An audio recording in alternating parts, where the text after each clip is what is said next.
নমস্কার।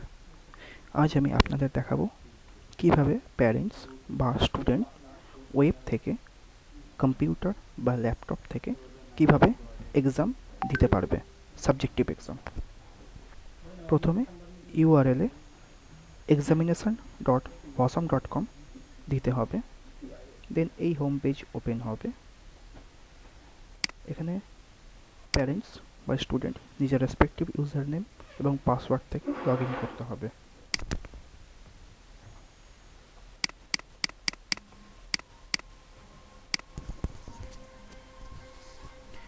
Log in করার পর এই পেজ ওপেন হবে।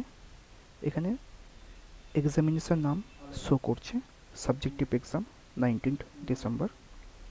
এই এক্সামের ওপর ক্লিক করতে হবে। ক্লিক করার পর এখানে ইনস্ট্রাকশনস সব কিছু দেখাচ্ছে।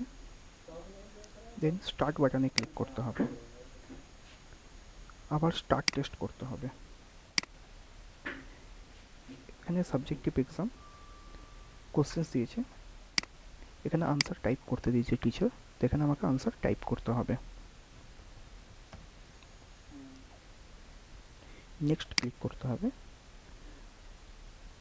এই কোশ্চেন্সের এগেনস্টে আপলোড ফাইল অপশনস দিয়েছে, তো ফাইল আপলোড করতে হবে।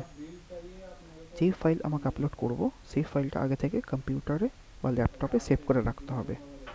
চুজ ফাইলে ক্লিক করে ফাইলটা চুজ করতে হবে, দেন আপলোড করতে হবে এবং সাবমিট করলেই এক্সামিনেশন সাবমিট হয়ে যাবে। ধন্যবাদ।